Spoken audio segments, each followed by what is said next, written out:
네, 안녕하십니까. 결절경화증 보호자 대상 세미나 오늘 첫 시간을 하게 됐는데요. 레오노트 함께 하고 있습니다. 첫 시작이라 굉장히 좀 떨리는 것 같습니다. 오늘 저희 내용을 준비한 거는 이제 결절경화증 어떻게 진단하나요? 라는 주제로 첫 시작을 하게 됐고, 여기 이제 충남대병원의 강준원 교수님과 또 제가 진행을 할 예정입니다. 그래도 뭐 인사를 한번 하셔야 될 것 같습니다. 인사 부탁드리겠습니다. 안녕하십니까. 네, 저는 네, 충북대학교의 이우시, 충남대학교에서 김종수 교수님과 똑같이 그 소아신경을 현재 전공하고 있고요. 예, 그 결절경화증 환자분들 진료하고 있습니다. 네, 오늘 유익한 시간 이렇게 만들었으면 좋겠습니다. 감사합니다. 네. 네, 저는 충북대학교 소아신경과를 하고 있고, 여러 번 이제 좀 해가지고 잘 알고 계시지 않을까 싶습니다. 이렇게 저희가 세미나를 준비하게 된 걸 차근차근 설명을 좀 드리고요. 오늘 또 많은 분들이 참석을 해주고 계실 때 좀 정말 그 도움이 되고 유익한 시간이 되었으면 좋겠습니다. 자, 저희 오늘 그 세미나는 저희가 지금 이 세미나를 하게 된 그 이유인 결절경화증 코드 구축 사업에 대한 소개를 간략히 좀 드리고 그 이후에 결절경화증에 대한 이야기들 또 중요한 건 진단에 대한 임상진단 기준이 가장 중요한데요. 가주는 말씀 주실 거고 제가 유전 진단 기준에 대해서 간략히 말씀드리고 또 사전 질의 응답을 해주신 분들이 계셔서 거기에 대한 응답을 일단 준비를 했고요. 중간중간 혹시 궁금하신 사항이나 그런 부분이 있으면 편하게 언제든지 물어봐 주시고, 향후에도 이제 제가 지속적으로 이런 세미나를 진행할 계획이 있으니까 또 다음 기회도 있을 거니까 편하게 물어보시면 좋을 것 같습니다. 그래서 첫 번째 한국형 결절경화증 저희가 구축 사업에 대해서 간략히 이제 소개를 시켜드리도록 하겠습니다. 이게 올해 1월부터 이제 3년간 사업이고요. 이건희 소아암 희귀질환 지원 사업단의 지원을 받아서 진행을 하고 있고, 한국인의 그런 결절경화증 환자들의 특성을 파악하고 맞춤형 치료 전략을 수립하자라는 프로젝트를 했고요. 국내 다기관 결절경화증 그런 컨소시엄을 구성해서 진행을 하고 있습니다. 이게 좀 생소하실 수도 있을 것 같습니다. 코호트 구축 사업이라는 건 이제 결국 레지스트리라는 건데 어떤 특정 질환이나 또는 수술에 대해서 환자 데이터를 또 지속적이고 체계적으로 이제 수집, 저장, 분석해서 그걸 관찰하는 그런 연구 기반 시스템이라고 생각하시면 될 것 같고요. 그래서 어떤 그런 아주 드문 질환에 언제 발생을 하는지, 어떻게 실제 증상들이 나타나는지, 그 환자분들은 어떤 치료를 실제 받고 계신지, 또 향후에 그런 신약이나 이런 보험 등재를 위한 실제 리얼월드 데이터라고 하는 그 임상 데이터를 확보를 함으로써 어떤 정책이나 보험의 결정의 근거로서 제시하고자 하는 것이 필요한 것이 그런 레지스트리고, 국내에서는 대표적으로 우리 한국 신생아 네트워크 같은 것들이 굉장히 잘 되어 있습니다. 2013년도부터 전국에 70개의 니큐죠. 그 신생아 집중 치료실에 있는 데이터들을 잘 모아서 이걸 기반으로 많은 정책적인 근거 자료를 제시하고 있고, 저나 이제 강준호 교수님이랑 저희가 희귀질환을 같이 좀 보고 있는데 여기에서도 희귀질환 등록 통계 사업을 통해서 그런 희귀질환 그러니까 국가가 주도하는 환자 중심의 그런 데이터 기반의 정책 연구 사업들을 하고 있습니다. 그래서 그것과 마찬가지로 해서 외국에서는 이런 결절경화증 해외 레지스트리가 그 연구가 많이 되어 있는데요. 대표적인 게 이 포스카 레지스트리라고 하는 거고, TS 전국에 국제적으로 31개국의 나라에서 한 10여 년 동안 약 2,200명들이 등록이 돼서 다양한 임상 양상과 유병률, 발현 시기, 치료 현황들을 파악하는 리스트가 있습니다. 미국에서는 미국이 워낙에 이제 땅덩어리가 넓다 보니까 TSC 연합이라고 하는 거기에서 질병의 자연 경과 관찰, 특히 여기는 이제 삶의 질이라든지 또는 이제 연구와 관련된 집중적으로 많이 했었고요. 이 토스카 레지스트리를 통해서 이때 했던 거는 이게 12개월 이내에 추적 관찰됐던 환자나 새롭게 진단된 환자를 대상으로 매년 정보를 업데이트하고 적어도 5년 추적 관찰을 했었었고요. 그래서 그때 그 나왔던 결과들, 진단 나이는 보통 돌경이 많이 되고 남자 차이는 크게 없고 한 절반 정도에서 유전자 검사를 하는데 대부분이 TSC2 유전자의 변이였다. 또 산전진찰에서 진단받은 경우가 약 5.9%, 부모가 이완된 경우가 13.9%, 또 각각 다양한 임상 증상들이 어느 정도에서 비율로 나타난다. 특히 저희가 관심 있는 이런 뇌전증은 약 83% 굉장히 높은 비율이 나타나고 절반 정도에서 중증도는 다양하지만 진행장애가 일어나고 있다. 이런 결과들을 하고 또 이 환자들의 그런 질환에 대한 인식도 높이고 또 실제 자료를 이렇게 파악을 해서 결국은 환자분들이 비의료적인 건강 자원에 어떻게 활용하고 되어 있는지에 대한 포괄적인 정보를 제공했던 아주 좋은 레지스트리의 그런 어떤 예가 됐었고요. 또 이런 자료들을 기반으로 해서 영국에서는 최근에 첫 진단받은 환자들을 어떻게 검사를 해야 될지 또는 진단받고 추적 관찰하는 환자들은 어떤 기준으로 환자들을 모니터링 해야 되는지에 대해서 이렇게 가이드라인 같은 제시하고 있습니다. 그런 부분에서 이제 이런 그 결절경화증은 환자마다 굉장히 임상 양상도 다르고 또 한국인의 이런 증상들이 좀 다를 수 있다라는 것도 갖고 있기 때문에 환자마다의 각자 치료 전략을 세워야 돼서 이런 이 네트워크, 이 컨소시엄을 통해 가지고 저희가 임상 정보 및 유전자 데이터를 수집을 하고 그래서 한국인 환자에 특화된 임상 가이드라인을 개발하고자 하여 이렇게 연구 사업을 진행을 하고 있습니다. 여기에 대해서 제가 설명을 드리고요. 그래서 각 사업 기관에 참여 교수님들이 계시고 진료 시에 이제 연구 참여 동의가 되면 연구자는 임상 정보를 등록을 하고 환자분은 네오노트 앱을 통해서 그런 설문조사를 정보를 입력을 하고 매년 업데이트하는 그런 형태이고 저희 충북대병원에서 그 사업 총괄을 하고 있고 기타 문의사항이 있으면 언제든지 이쪽으로 연락을 주시고요. 자세한 사항은 사실은 사업 참여 담당 교수님과 상의해 주시면 제일 좋을 것 같습니다. 여기까지가 저희가 이제 이 등록통계 사업에 대한 간단한 설명을 드리고 진행을 하도록 하겠습니다. 그럼 본격적으로 저희가 이제 결절경화증이란 무엇인가에 대해서 강준원 교수님 좀 설명을 좀 해주시죠. 예. 네, 아마 오늘 이 시간 참여하신 분들은 아마 기본적으로 이제 결절 경화증이라는 말에 대해서 다들 어느 정도는 알고 계실 것 같습니다. 이 결절 경화증, 뭐, 결절성 경화증 이렇게 이야기를 하는데요. 이게 이제 알려진 것은 1880년대부터 이제 알려지기 시작했습니다. 그래서 특징적으로 여러 조직에 종양 같은 것에 유발하는 일종의 유전질환에 대해서는 또 이따가 김종수 교수님께서 이야기를 해주실 것 같고요. 근데 이러한 이제 종양이 뭐 뇌나 심장, 뭐 피부, 폐 등 여러 종류의 장기에 생길 수가 있습니다. 특히 이제 뇌에 이런 생긴 이제 결절이라든지 이런 거는 발달 지역, 지적장애 같이 환자분은 물론이고 또 환자와 그의 가족들의 여러 삶의 질에 큰 영향을 줍니다. 하지만 또 이런 환자분들이 또 전부 다 또 문제 있게 사는 것은 아니고 독립적으로 생활하시고 또 건강하게 또 여러 직업 가지고 생활하시는 분들이 많이 있겠습니다. 그래서 이런 것은 인간 양상이나 얼마나 심한지는 또 각자 환자에 따라서 틀리기 때문에 일어나서 쌍둥이라고 해도 차이가 크고 다양하다고 할 수 있겠습니다. 보통 한 6,000명 중에 1명꼴로 이제 발병을 하기 때문에 전 세계적으로는 100명 정도 추산이 됩니다.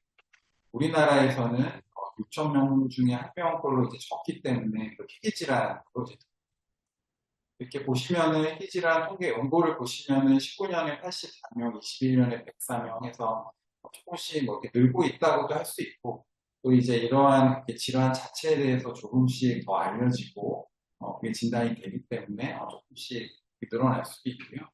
요 아래 이제 보시면은 2020년도에 한 1000명 초반에서 2020, 예, 그한 3년 정도에는 이렇게 더 많이 늘어서 한 1000명 이상으로 이렇게 늘어나고 있습니다. 그것은 이렇게 점차 이렇게 쌓이고 있는 거라서 이렇게 환자가 이렇게 점차 많이 알려지고 발굴되고 있다고 할 수 있겠습니다.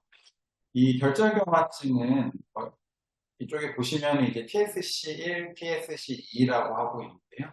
그럼 TSC1과 2의 이런 그 유전자의 이상에 의해서 생기게 됩니다. 그래서 이 TSC1과 2가 이제 만들어내는 그러한 그 물질이 있는데 이것이 이제 문제가 생기게 되면 요 mTOR이라고 해서 그러니까 mTOR 기전이라고 하는데요.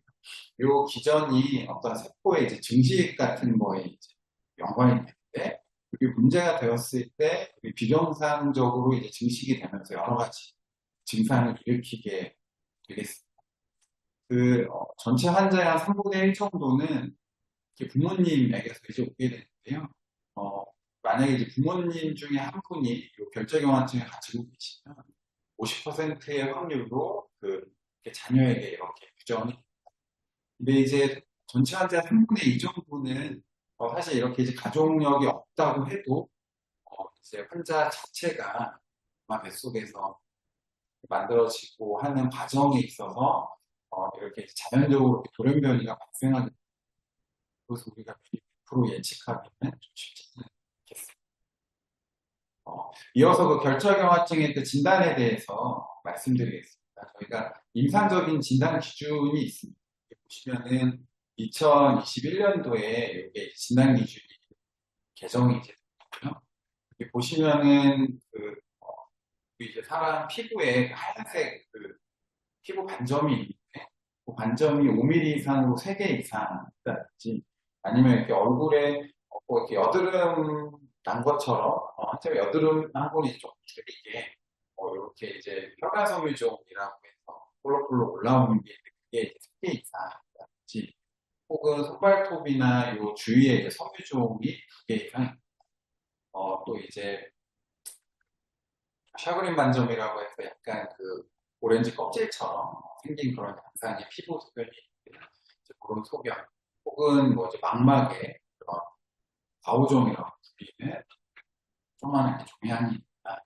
혹은 이제 뇌 MRI를 찍었는데 이런 이제 그러니까 껍질 결절이라고 해서 뇌 바깥쪽으로 있는 그런 결질, 결절 또 이제 뇌실망미 결절이라고 해서 사람 뇌 안에 있는 뇌실이 그쪽 부분에 또 결절이 혹은 이제 크게 올라가는 세포종이 심장에 문제가 있거나 또 이제 폐나 콩팥에 이런 것이 있을 때 이러한 여러 가지 중에서 우리가 그 2개가 있으면은 일단 확진을 할 수 있고요.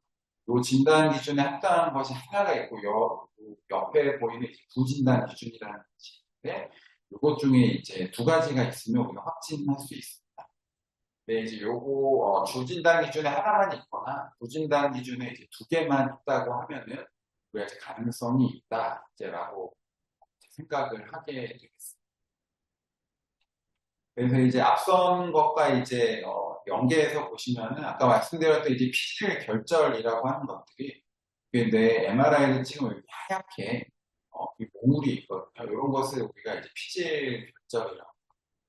여기 보시면 또 이렇게 조그맣게 이렇게 결절 같은 것이 또 이것은 이제 뇌실인데 그게 이제 거대세포 손상세포종이라고 심장에도 우리가 호르몬종이라고 쓸 수 있고 피부에 보시면은 이렇게 얼굴 혈관 섬유종 혹은 이제 손발톱에 이렇게 섬유종이 몸에 이렇게 하얗게 저색소 반점들이 있습니다. 그래서 앞서 말씀드린 것처럼 피부, 뇌, 심장, 폐 등등 여러 기관에 상당히 여러 가지 이 증상을 일으킬 수 있기 때문에 우리가 이제 처음에 이제 진단이 되고 할 때는 이런 뇌, 심장, 폐 등등에 대해서 전반적으로 우리가 검사를 시행을 하겠습니다.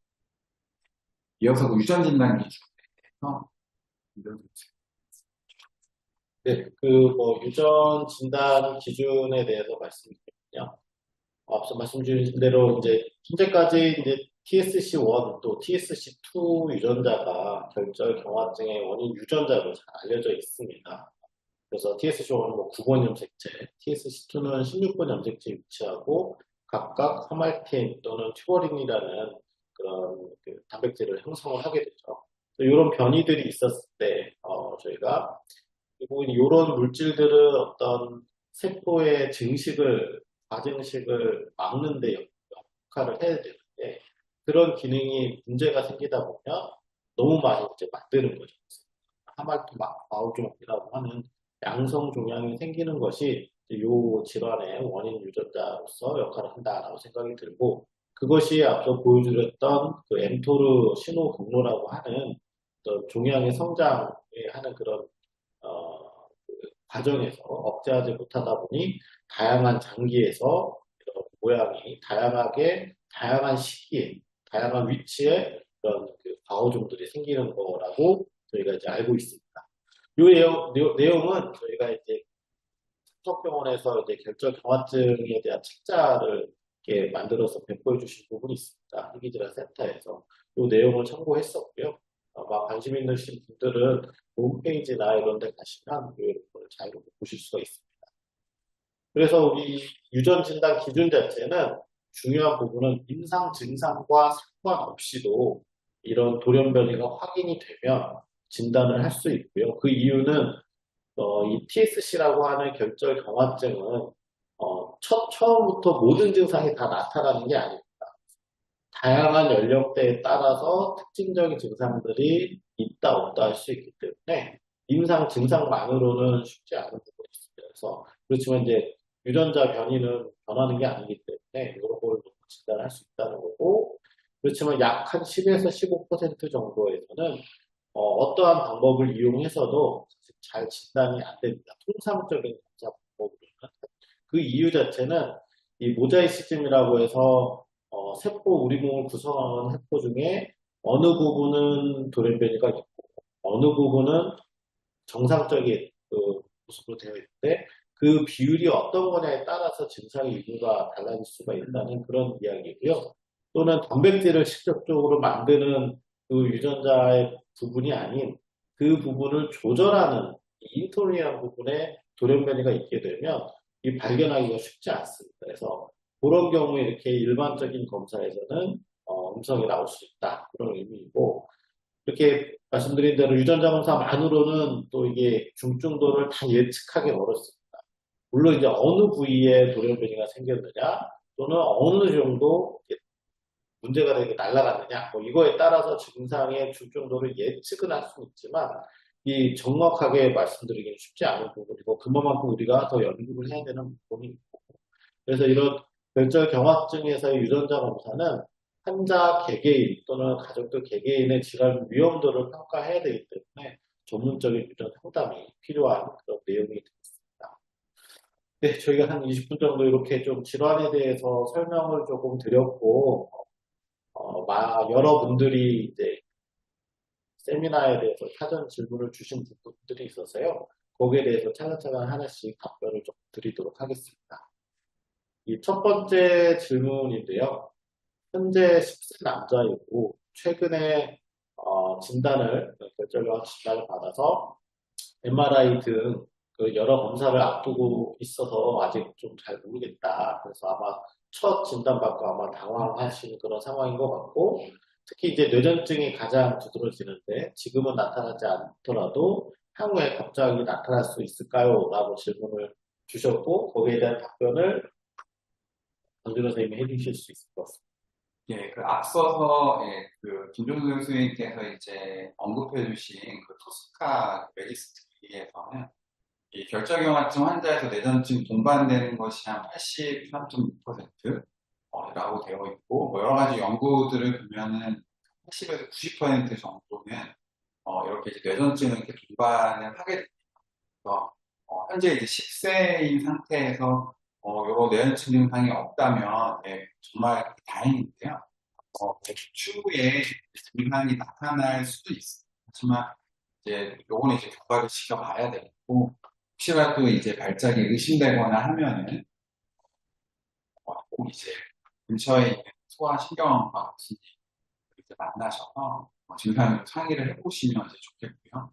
사실은 한 생후 2년 내에 한 80% 정도가 발병하기 때문에 지금 10세니까 확률 자체가 아주 높진 않지만 그래도 여전히 확률이 있다라는 생각을 할 수 있고 추후에 또 이제 뭐 치료에 대한 이야기도 이제 나오겠지만 혹시 이제 발작이 이제 나타나게 되면 우리가 뇌파나 이런 걸 찍어서 발작 형태도 확인을 하고요. 그러면서 이제 약을 우리가 치료를 할 수 있겠습니다. 네, 더불어서 이제 물론 뇌전증이 가장 중요한 점을 질문 주신 게 이제 연령별로 나타나는 증상에 대해서 알고 싶습니다라고 일단 이야기를 주셨거든요.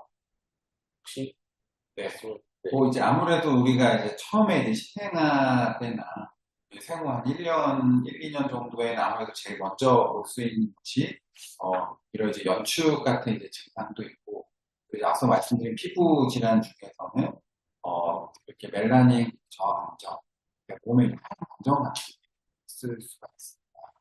다른 뭐 얼굴 혈관종 같은 경우는 사실 나이를 조금 먹어야 보이는 경우가 좀 더 크다라고 볼 수 있고요.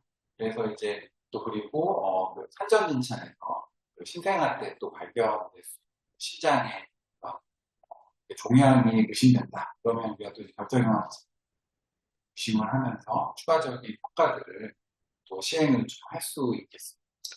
네, 뭐 신기한 거는 뭐 아까 그 토스카 레지스트에서 나왔듯이 한 6%, 6% 정도가 이제 산전진단 요즘은 더 높아지는 것 같아요. 워낙에 신생아 초음파나 이런 것들을 많이 하면서 그러니까 산전진단에서 심장의 어떤 과오종 같은 종양 같은 것들이 발견이 되고 그걸 거꾸로 가장 흔한 빈도로 이렇게 봤었을 때 이 결정경화증에 대한 진단을 유전 진단을 했어서 진단되는 경우가 꽤 많아지는 것 같고요.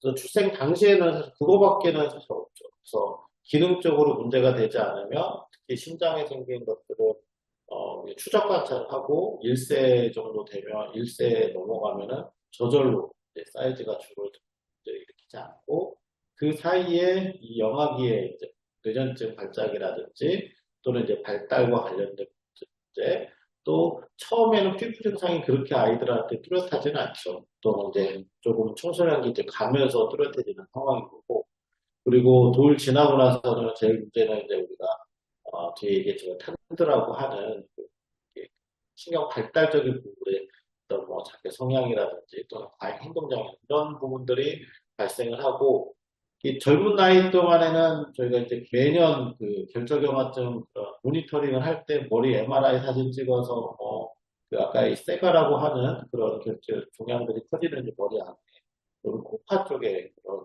부분 같은 것이 커지는지 봐야 되고 그렇지만 이 나이가 들면 한 3, 40대 정도 이후에는 뭐 폐에 생기는 부분이나 이런 부분들이 있을 수 있어. 그때는 또 그렇게 모니터링을 하고 그래서 연령별로 굉장히 나타나는 빈도가 다르기 때문에 이제 그런 거에 따라서 모니터링이 좀 달라질 수 있는데요. 이게 외국 데이터예요. 외국 데이터. 그러다 보니까는 저희가 지금 이런 레지스트 사업이 굉장히 중요한 의미를 좀 갖고 있고 저희가 한 2년 정도 후에는 돌아왔던 가이드라인이나 한국인의 특성들을 좀 말씀드릴 수 있지 않을까 하는 생각이 있습니다. 네, 그렇게 하고 다음 질문을 넘어가 볼까요? 두 번째 질문은 결절경화증 국내 환자 추이가 궁금합니다. 앞에 저희가 좀 소개를 시켜드리긴 했는데 그리고 뭐 사부린 또는 에버노리부스 등의 그런 약물 치료가 보편화되기 전과 후에 환자들의 치료 경과가 어떻게 다른지 굉장히 그 심오한 질문이신 것 같은데 답을 좀 주시죠. 예, 뭐 앞에서도 저희가 말씀드리긴 했지만 우리나라에서 한 6천 명 중에 뭐 1명 정도 발생한다 알려져 있고 신규 등록 환자는 뭐 조금씩 늘고는 있습니다. 그리고 전체적으로 그 희귀 질환으로 등록되는 환자분 앞에 그래프를 보셨지만 점차 증가하고 있는 상태입니다. 그리고 이제 물어보신 사브릴과 에버롤리무스 같은 경우에 우리가 주로 결정경화증에서 사용을 했는데 아무래도 이제 이런 약들이 이제 도입이 되면서 발달 그런 발작에 대한 이제 조절이 조금 더 잘 되고, 아무래도 이제 좀 더 빨리 이런 이제 뇌전증이나 이런 것들이 이제 잘 조절이 되면 추후에 이제 발달에 대한 예후도 좀 더 기대해 볼 수 있고요. 또 에버로리무스 같은 경우에 이런 그렇게 별악교 세포종, 예, 그 거대 별악교 세포종에서 이제 수술을 하지 않고 이런 약으로 유지하면서 또 이제 사이즈가 커지지 않으면 또 수술을 또 이제 안 할 수도 있기 때문에 그 자체가 또 환자에게 이렇게 도움이 좀 이렇게 될 수 있겠습니다. 물론 또 이런 고지 콩팥 같은 곳에서도 우리가 이제 이런 약이 이제 도움이 되겠고요. 그래서 이제 뭐 사브릴 같은 경우에 어떤 연구 논문에서는 일찍 좀 쓰고 하면서 이런 발작이나 신경 발달 예후에 도움이 된다라는 이야기가 있습니다. 네. 치료에 대해서는 뒤에 조금만 더 말씀드릴 수 있을 것 같고요. 개인적으로는 지금 국내 추정 환자 수가 지금 조사해 주신 게 약 8,500명 정도인데, 저거보다 조금 작을 것 같지만 그 정도는 될 것 같아요. 근데 그럼에도 불구하고 우리가 진단 기준에는 조금 더, 그러니까 그 등록, 그 상병명 등록에는 적은 이유 자체가 TSC 환자들 중에 한 80%가 이 뇌전증을 갖게 되고 그런 친구들이 다 대부분 약물 난치성 뇌전증이다 보니까 예전에 산전증의 등록 자체를 이제 다른 질환으로 넣었을 가능성이 높습니다. 그래서 실제 환자 수가 생각보다는 그러니까 적게 표현이 되어 있을 수가 있어가지고 그런 부분을 감안해야 되고 요즘은 이제 증상이 아주 심하지 않은 그런 환자분들이 유전 진단들을 통해서 많이 진단을 되고 있기 때문에 실제 환자 수가 조금 더 근접해서 발생되지 않을까 싶은 생각이 들고요. 이 사보릴하고 에볼리무스는 조금 다른 결의 약이 있죠. 그래서 사보릴은 어쨌든 이제 경련 억제만 하는 건데 사보릴에 잘 듣는 뇌전증은 사실 많지 않고 그런 친구들은 대부분 약물 난치성이기 때문에 사보릴뿐만 아니라 뭐 스테로이드 치료도 하고 또 케톤식이도 하고 요즘은 이제 CBD 오일 같은 코나비디 오일 같은 거를 쓰게 되고 굉장히 뭐 이렇게 아주 획기적인 제법 변화를 일으켰다고 생각이 들지는 않은 것 같고요. 에버로리무스 같은 경우는 이제 치료 기준 자체 경련 억제 그런 쪽보다는 그 말씀하셨던 종양 사이즈를 줄이거나 이런 것들에 있기 때문에 치료 경과 사보릴은 그래도 뇌전증에 도움이 되는 건 사실이기는 한 것 같고 에버로리무스는 이제 아주 치명적인 증상을 줄일 수 있고 최근에는 좀 같은 성분들이 이제 피부 증상과 같은 미용적인 부분에 많았다 해서 연구가 계속 되고 있는 것 같습니다.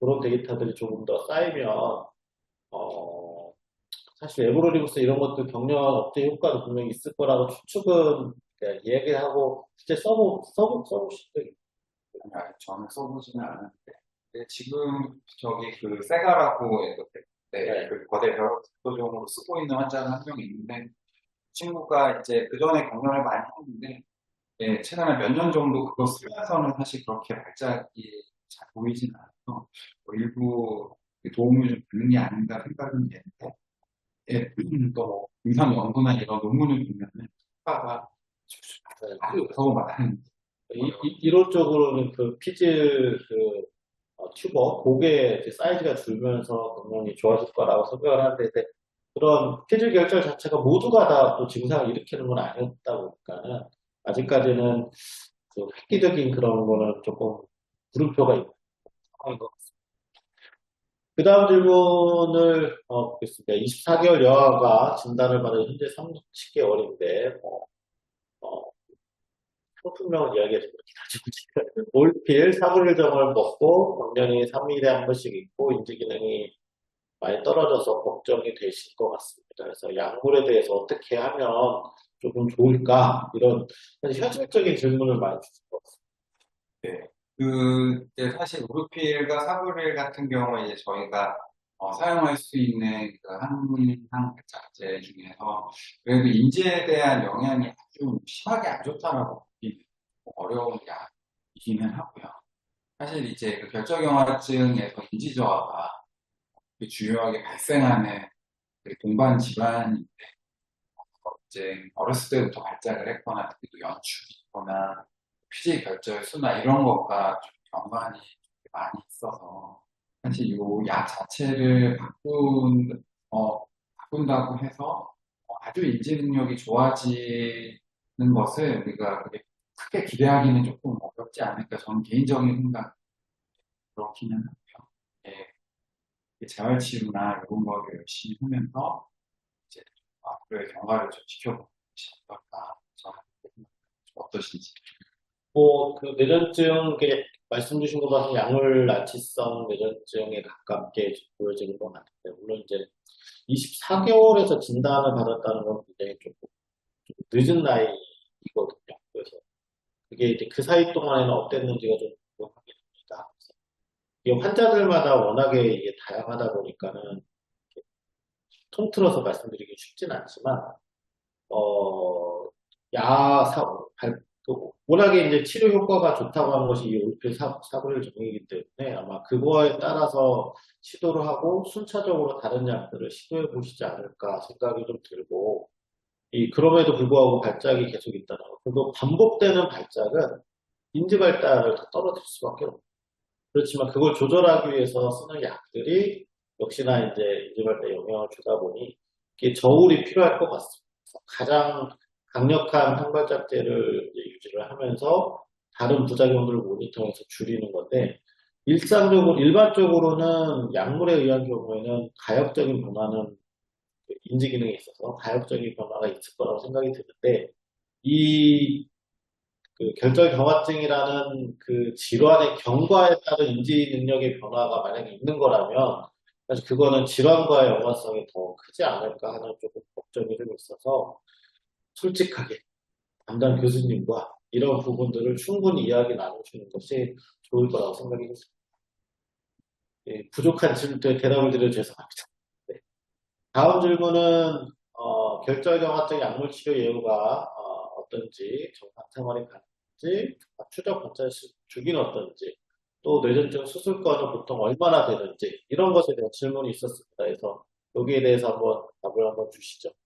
예, 그 약물 치료가 우리 결절경화증 예후를 개선을 하는데 어느 정도 영향을 줄 수는 있겠는데 사실 그게 개인별로 반응 차이가 굉장히 클 것 같습니다.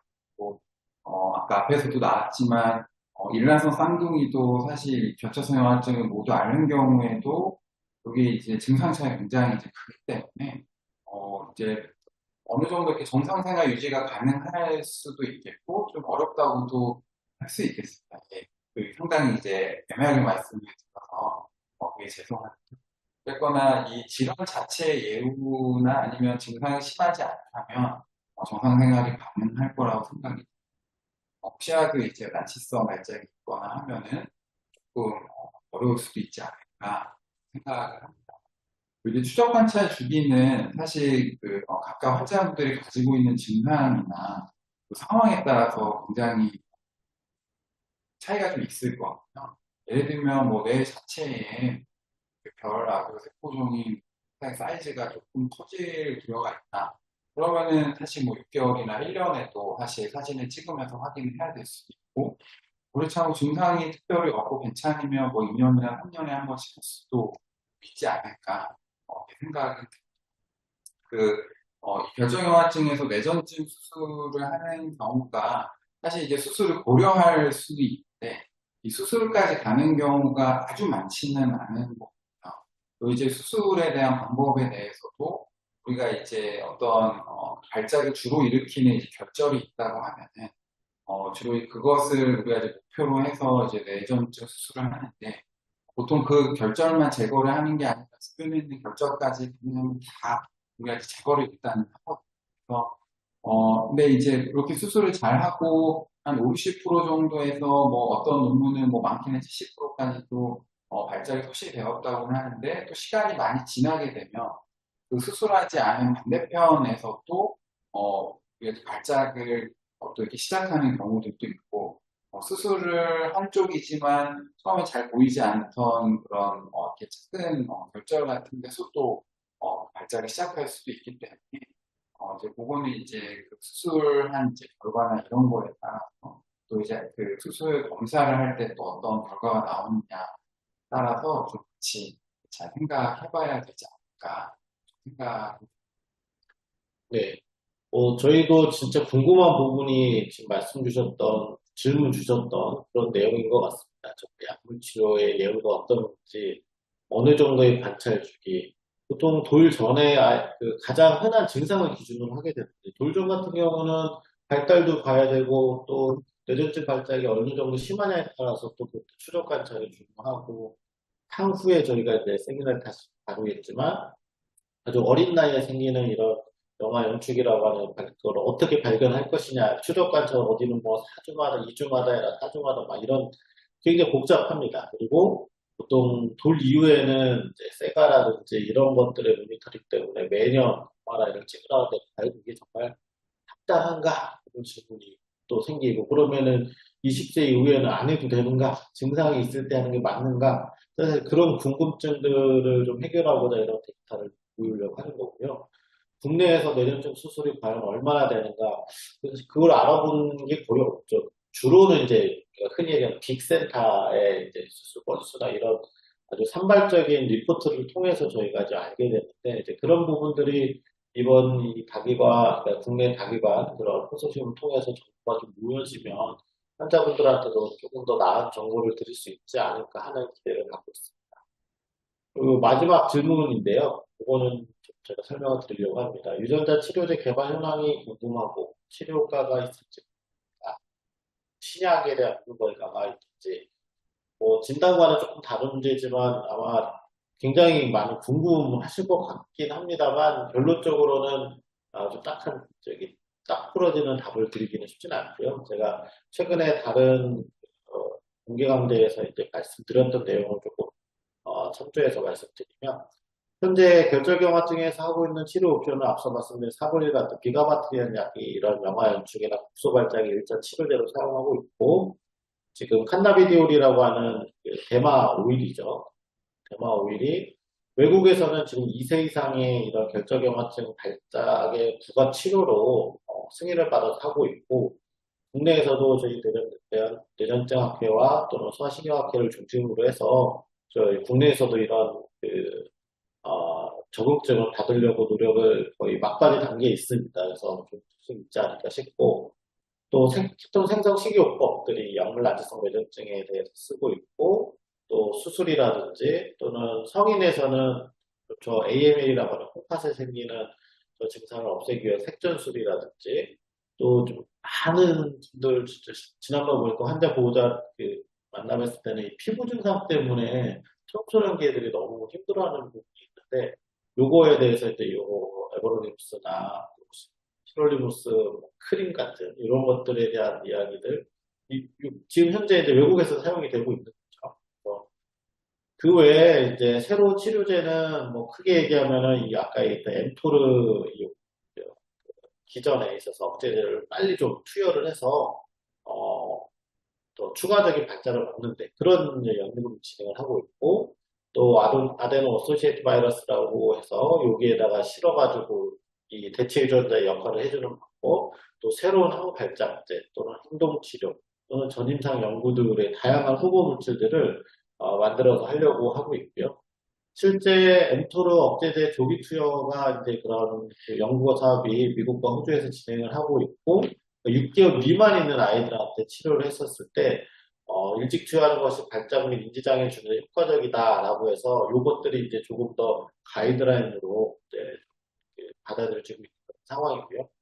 유전자 치료 자체도 TSC2가 아까 대부분을 3분의 1을 차지하기 때문에 이 아데노 연관 바이러스라고 하는 거기다 실어가지고 넣는데 뭐 여러 가지 조금 기술적인 문제는 있지만 마이크로 튜버링과 같은 것들을 어떤 전달체죠. 예, 이런 것들을 만들어서 전달을 해서 치료에 적용하는 그런 역할들을 지금 하고 있고 새로운 항발적제는 이 경련을 억제시키는 효과로 뭐 가닥솔론 또는 소티클레스타트라고 하는 뭐 약들이 그런 트라이얼들이 임상 시험이 되고 있는데 잘 진행을 안 되는 것 같습니다.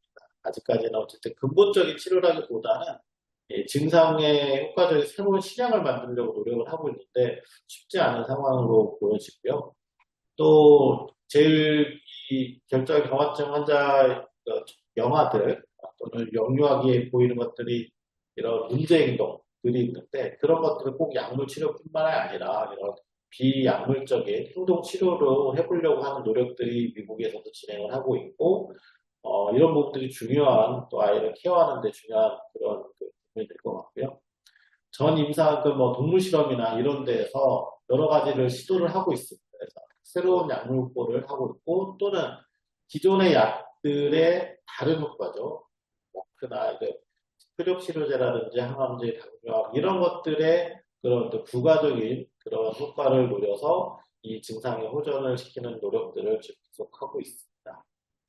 그래서 뭐 그 강조 선생님 말씀 주신 요 원래 써주셨던 요 내용과 근본적인 같은 내용이 아닐까 생각이 좀 듭니다. 혹시 더 코멘트 하실 게 있으실까요? 아, 네. 아니, 뭐, 잘 설명해 주셔서, 아직까지는 이제 사람에게 직접적으로 임상시험까지 가기, 아직 유전자치는 어려운, 이제 여러 가지 좀 이겨내야 할 것들이 많기 때문에, 지속적으로 좀 한계를 극복하기 위해서 연구를 열심히 해야 될 것 같습니다. 네. 치료에 대해서는 향후에 저희가 또 그 시간을 마련해서 업데이트된 내용을 말씀드릴 수 있도록 하고요. 기타 이제 저희가 준비한 내용은 그렇고요. 여기 질문 하나가 더 들어와 있는데, 세가는 청소년 시기를 무사히 지나면 사이즈가 안 커진다는 이야기를 얼핏 들은 것 같은데 맞나요? 제가 이게 선생님이 저도 얘기하면 말씀 한번 해주시죠, 선생님. 네. 예, 뭐 이제 보통 이제 성인으로 접어들면은 뭐 사이즈가 잘 커지지 않는다는 이제 보고들이 좀 있기는 한데요. 그 이제 일부 이제 뭐 이게 그 엠토르 그 기전에 대한 활성화 정도가 사람마다 틀리니까 그래도 성인 때 또한 만약에 이제 그런 위험이 있다. 그러니까 이제 특히 그러니까 세가나 이런 거 같은 경우에는 이게 사이즈가 커지면 또 이제 수두증도 생기고 또 기타 여러 문제를 일으키니까 그리고 그럴 조금 위험성이 있다면 한 1년에서 3년 정도에는 MRI를 찍어보면 좋긴 한데 이거에 대해서도 아주 명확하게 뭐 무조건 이때 찍어야 된다라고 하기가 조금 어려운 면도 있습니다. 그래서 앞으로 이런 포트나 이런 거 통해서 제 그런 것도 좀 지원. 실제 세가는 앞서 말씀드린 대로 보통 1세 이후에서 청소년기 많게는 20세까지도 하는데 매년 검사를 하라고 권고하는 외국 권고와는 그렇게 되어 있긴 합니다. 그만큼 이 세가라고 하는 이 종양이 어디로 튈지 모르는 그런 상황이 있는데 그 시기가 지나면 추적 관찰하는 그 기간이 넓어진 말씀하신 것처럼 뭐 3년 간격일 수도 있고 또 어떤 데에서는 증상이 있으면 해라. 그렇게 표현을 많이 하거든요.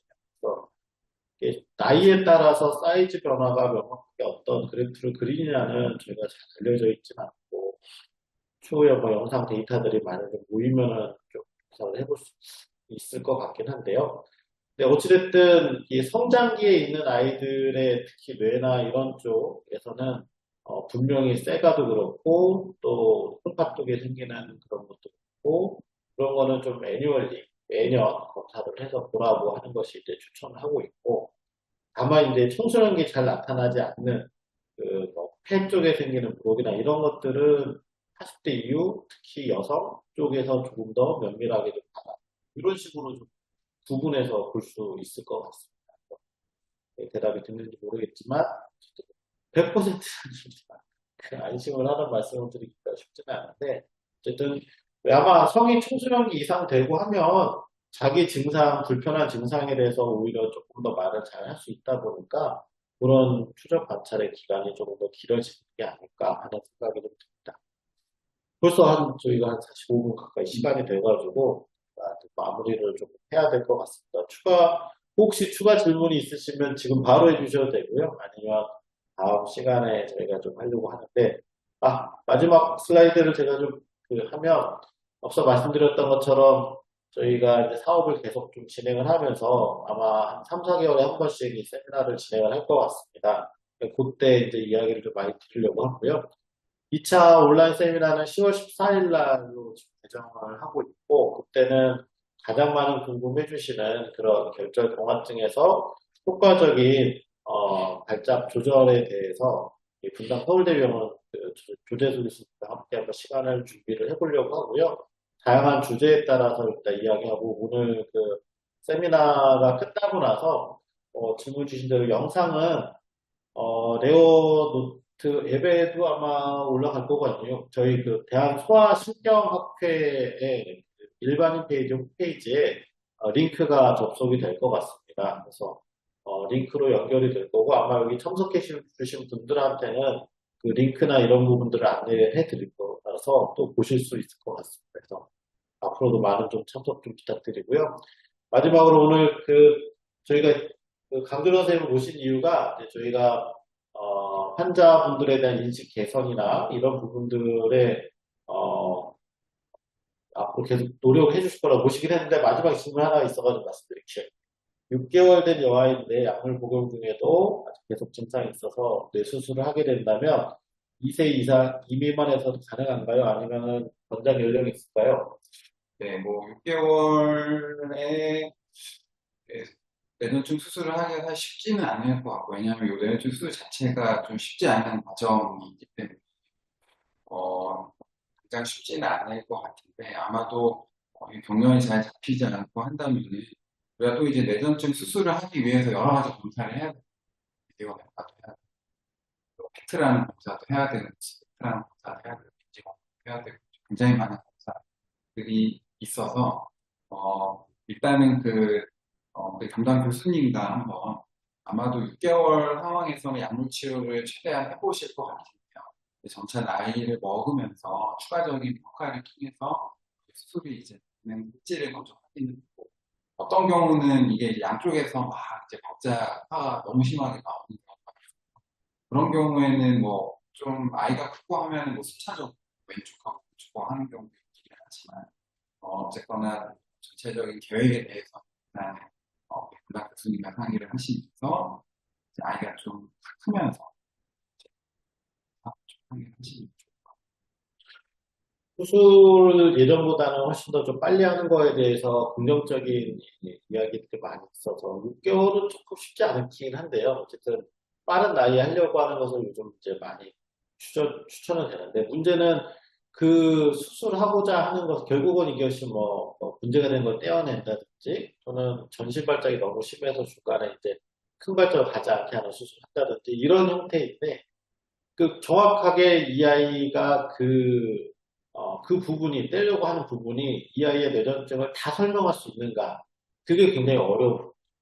그러니까 그 원인이 되는 이 피질 결절을 뗐는데 다른 조용히 있던 피질 결절이 나중에 문제를 일으킬 수도 있어서 그 부분에 대한 충분한 상의가 필요하지 않을까 하는 생각이 좀 들고요. 아직 6개월이면은 물론 여러 개의 약을 많이 썼고 많이 힘드실 것 같기는 한데, 그래도 해볼 만한 다른 치료 옵션들이 더 있다 보니 뇌전증 수술을 먼저 생각하고, 그것이 완전히 큐어라고 하는 완치의 개념은 아니다 보니 그거에 우선보다는 다른 치료 옵션들을 선택을 고려를 해보시는 게 어떨까 하는 생각이 들었습니다. 네, 어쨌든 오늘 참석해 주셔서 감사하고요. 저희 그래도 저는 또 다음에 뵙겠지만 오늘 멀리서 저희 충북대병원까지 오셔가지고 감사한 저희 강준호 선생님 마지막 끝내 주시죠. 예, 오늘 시간, 그래도 조금이나마, 도움이 되셨으면 하고요. 추후에도, 그 결정형한 치료에 열심히 하도록 하겠습니다. 감사합니다. 네, 저희가 더 노력해서 여러 환자분들과 또 보호자분들께 도움이 될 수 있도록 노력해 보겠습니다. 네, 이 시간 참석해 주셔서 감사합니다. 감사합니다. 감사합니다.